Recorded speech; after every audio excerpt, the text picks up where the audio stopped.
Hello fish fools, Jeff here.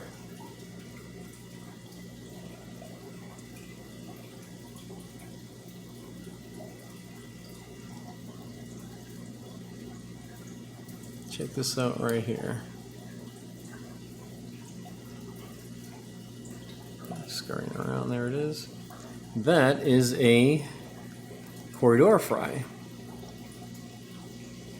There are two in this box. That one you can now see its eyes. So these hatched out 4 days ago. It was 6 days ago that I noticed my emerald green Corydoras spawning in this tank. I saw some eggs on the glass and I was able to collect some of them. Some of them got eaten, and then I was able to collect some, so I put them in here, tried to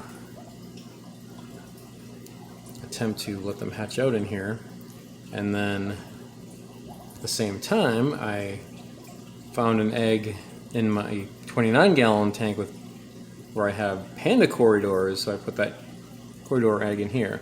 So my guess is, of the two, see if they're both one there, one's moving around up there. One is a little bit bigger than the other. My guess is that the bigger one is a emerald green Corydoras and the other one is a panda Corydoras. So I'm not going to know until they get bigger.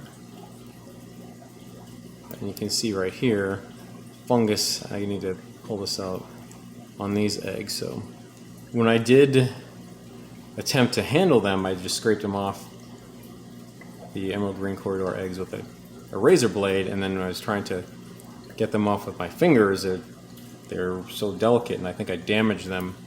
I think that's why I lost those. If one got damaged, it got fungused up and then ruined the rest of them, or if I may have damaged them all. But at least one of them was good.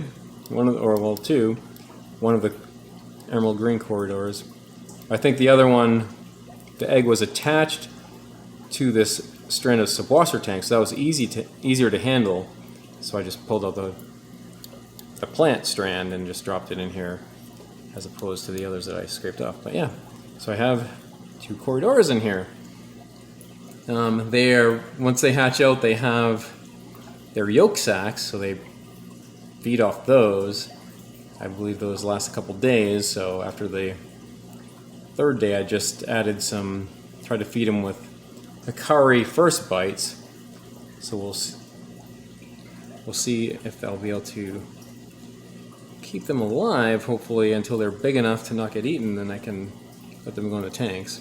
So one thing I was concerned about was this breeder box and if they would fit through the slits, but I think this is small enough for them to stay in here, because they've been in here and haven't gotten out.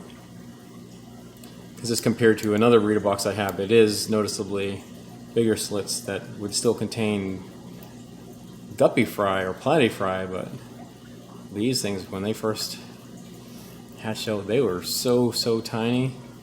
Even just hatched 4 days ago, there's noticeably bigger, and you can see the eyeballs now. You couldn't even see those really when they were first born. But yeah, so pretty psyched about that.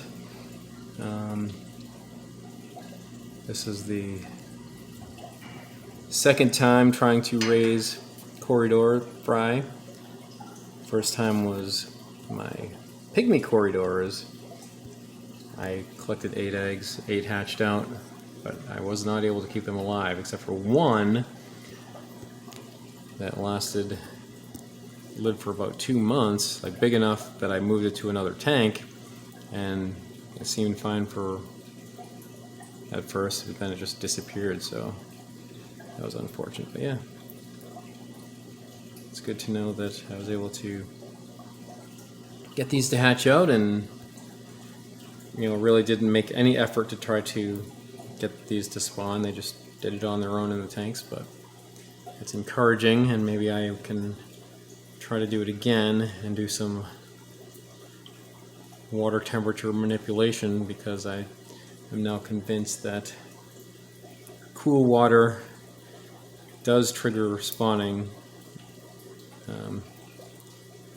That's what happened after it started getting pretty warm here in southern Nevada, but then we did have a cold stretch, so the temperature dropped maybe 6 degrees, and then just like that, saw my panda Corydoras spawning. I mean, my emerald green Corydoras spawning, and then just check the other tank to see if a similar thing happened, and it did. So this is my, if I can get it to focus,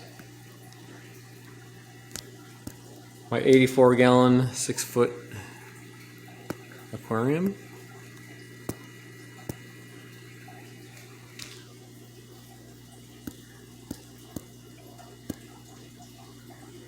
Focusing difficulties. Well, that's all right. If you're interested in seeing this tank, I have plenty of other videos with it. But I just wanted to point out the Corydoras fry. And yeah, I gotta get that fungusy stuff out of there. All right. Well, that's it for now. And remember, I'm Jeff, and I enjoy fishies. Thanks for watching.